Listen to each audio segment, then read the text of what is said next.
이 제품은 손바닥만 하지만 클라우드 서버입니다. 세팅도 간단하고요. 2.5인치 SSD나 HDD를 껴주고 잠그고 뚜껑을 닫습니다. 랜선과 전원선을 연결합니다. 전원 버튼을 눌러 기다리면 파란불이 2개 들어옵니다. 휴대폰에 앱 깔고 회원 가입 후 로그인 QR코드로 장치 추가를 합니다. 노트북에도 유틸 깔고 로그인을 하면 노트북 여러 대에서 공유가 편리해집니다. 속도는 가입한 회선 속도를 따라가며 제 기준 업로드는 100Mbps, 다운로드는 800Mbps가 나오네요. 안녕하세요, 소푼생활입니다. 오늘은 오리코 개인용 나스를 가지고 와봤는데요. 이 제품은 쿼드코어 CPU가 탑재되어 있고 기가넷 인터넷을 지원을 하고 원격 접속이 가능하다고 하더라고요. 시놀로지 같은 경우는 원격으로 노트북 간에 또는 컴퓨터 간에 핸드폰 간에 자료 동기화를 해서 실시간으로 하나의 자료를 계속 유지를 시키는 기능을 제공을 하잖아요. 이건 자체적인 소프트웨어로 그것까지 되는지 한번 확인해 봐야 되고, 저도 이 제품에 대한 정보가 많이 없습니다. 전혀 없다고 봐야 되는데 한번 직접 사용해 보면서 얼마나 유용하게 쓸 수 있는지, 저 같은 경우는 작업을 할 때 노트북마다 테스트하고 다시 옮겨서 또 영상 편집하는 노트북이 따로 있다 보니까 그런 부분에서 불편한 점이 있어요. 자료가 매번 옮겨야 되는 거, 좀 변경됐을 때 또 새로운 데이터를 확인해 가지고 옮겨야 되는 부분인데,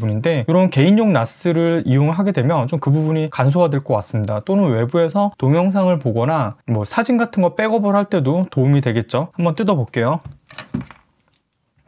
제품 본품이 이렇게 들어가 있고요. 무게는 그렇게 무겁진 않아요. 한번 재볼게요. 본체 무게는 240g 정도 되는데 뭐 휴대하고 다닐 건 아니기 때문에 그래도 뭐 가벼운 사이즈는 괜찮은 것 같습니다. 제가 일부러 돼지코를 주문을 했는데 이렇게 들어가 있네요. 좀 신기한 게 좀 들어가 있는데 돼지코를 결합할 수 있게끔 되어 있어요. 간단하게 이렇게 넣고 돌리면 락이 걸려버립니다. 풀리지 않고요.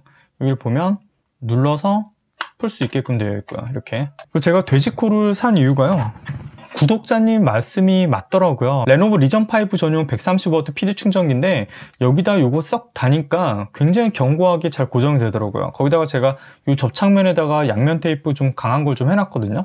그래서 지금 이게 거의 움직이질 않아요. 기존에는 11자 코드가 덜렁덜렁 거려가지고 제가 나름대로 뭐 여기다가 붕대처럼 감아가지고도 사용을 했었는데, 확실히 구독자님들 말을 들어야 될 것 같아요. 써보신 분들이 이거 반드시 좋다라고 하셨는데, 여기 사이즈도 이렇게 쏙 들어가가지고 어댑터에 꽂아도 이렇게 쏙 들어갑니다. 그렇게 튀어나오는 부분이 없어가지고 굉장히 유용하더라고요. 대신에 여기가 약간 튀어나와 있어가지고 낄 때 동그란 것들은 낄 수가 없고 좀 일자 코드를 좀 넣어야 되는 그런 단점이 좀 있습니다. 그래서 얘 같은 경우도 이렇게 결합을 하면 굉장히 견고하긴 한데 여기가 약간 덜렁거려요. 그래서 여기다가 양면 테이프 딱 붙이면은 완벽할 것 같습니다. 이야기가 딴 데로 샜는데 이게 어댑터가 들어가 있고요. 여기 전원을 넣어야지만 쓸 수 있도록 되어 있습니다. 그리고 요거는 데이터 전송용 케이블이네요. 그러니까 C타입으로 받으니까 아마 C2C로도 데이터 전송이 가능할 거라고 생각을 됩니다. 리셋 버튼이 있고 DC 11V 어댑터로 꽂을 수 있는 부분이 있고요. 랜 포트가 있고 전원 버튼이 있습니다. 그리고 랜선이 하나 들어있네요.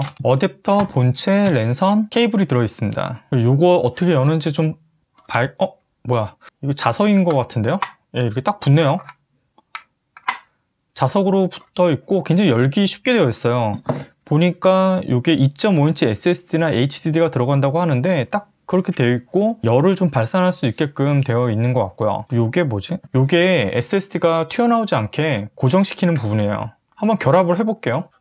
결합을 할 때 넣고서 아래쪽으로 꾹 잡아당겨가지고 꽉 꼈고요. 요만큼 공간이 생기거든요. 그리고 여기서 돌려가지고 뒤로 빠지지 않게 잠근 장치입니다. 굉장히 사용하긴 편할 것 같아요. 이 상태로 넣으면 바로 결합이 되고, 실제 사용을 해봐서 성능이나 이런 부분, 유용한 부분을 한번 확인을 해보도록 할게요. 먼저 핸드폰에서 위라인.io 사이트를 들어갑니다. 다운로드로 들어가면 안드로이드, iOS, 윈도우스, 맥, TV용 유틸이 보이고 안드로이드용을 눌러 다운로드 받고 설치를 합니다. 설치하기 위해 알 수 없는 앱 설치 허용을 하는 게 찜찜하고요. 예전에는 구글 스토어에서도 위라인 앱을 받아서 설치할 수 있었는데 업데이트 등록을 안 하고 있는 듯 합니다. 설치 후 실행한 다음 가입하기를 눌러 가입합니다. 이메일 주소를 누르고 동의하며 체크하고 다음을 누릅니다. 메일로 받은 인증번호를 넣고 패스워드를 2번 넣고 회원 가입합니다. 처음으로 돌아와 로그인을 하고요. 우측 플러스 버튼을 눌러 QR코드 스캔을 눌러 제품 뒷면 QR코드를 읽어줍니다. 제품에 SSD가 들어가 있고 랜선과 전원 코드가 연결된 상태여야 하고요. 제품이 정상적으로 부팅된 상태라면 파란불 2개가 켜져 있어야 합니다. 이제 노트북이나 컴에서 윈도우즈용 유틸을 다운로드 다운로드 받고요. 다운로드 받은 파일을 설치합니다. 로그인을 하고 장치를 선택합니다. 톱니바 키를 눌러 설정을 들어가고요. 유저 퍼미션에서 각 항목별 허가된 사용자를 확인합니다. 보통 어드민 관리자로만 세팅해 두시는 게 좋고요. 보안 세팅에서 2차 패스워드 지정이 가능합니다. 디바이스 관리자에서 장치를 끄거나 리스타트를 할 수 있고 상태를 볼 수 있습니다. 저장 관리에서 저장 공간 모니터링, 상태 체크가 가능하고요. 마이페이스는 프라이빗 공간으로 사용 가능하고 앱에서 로그인 시 어드민 로그인이라도 접속이 제한될 때도 있는 공간입니다. 퍼블릭 스페이스는 앱에서도 언제나 접근 가능한 구역이므로 휴대폰에서 언제든 접근 가능한 공간이고요. 벤치 테스트용 UT를 마이스페이스에 폴더체로 올리는 중인데 100Mbps 정도의 속도가 나오고 있습니다. 다운로드 속도는 800Mbps 정도로 500M 라인 사용 중인데 오늘 기가급으로 올라가는지 최대 속도가 나왔습니다. 이 정도면 백업용으로는 충분할 듯 하고요. 올린 파일을 외부에 공유하는 기능도 있어서 사용을 해봤는데 파일 선택 후 쉐어 버튼을 누르고 7일 기간으로 링크 생성도 할 수 있었는데 또는 QR코드로도 생성이 가능합니다. 하지만 중국어로 페이지가 열렸고요. 번역기를 돌려 파일 추출 중을 누르면 페이지가 열리지만 파일 생성 날짜가 1910년인 거 하나만 보이고 제대로 공유가 되지 않고 있는 듯 합니다. 좋은 기능 같은데 사용 못하는 게 좀 아쉽습니다. 저 같은 경우 핸드폰이나 테스트 노트북, 작업 노트북에 테스트 자료를 옮기고 합치는 게 번거로웠는데 개인 NAS를 이용하니까 많이 편리하더라고요. 단지 2.5인치 SSD 또는 HDD 한 개만 사용하다 보니까 용량 제약이 있고요. 그래서 대용량 저장용으로는 부적합하고 개인적인 저장 공간 정도로 사용할 수 있는 컴팩트한 크기의 NAS라고 생각을 합니다. 요즘 2.5인치 SSD 가격도 많이 내려가서 예전보다는 부담이 적어졌기도 하고 소음과 전력 소모량도 적은 이런 NAS도 나름 편리한 것 같습니다. 구동을 해보니까 소음은 없고요. 전력 소모량도 상당히 적은 편이었습니다. 이런 제품도 있구나 라고 보시고 도움이 되셨길 바라겠습니다. 그럼 다음에 또 볼게요.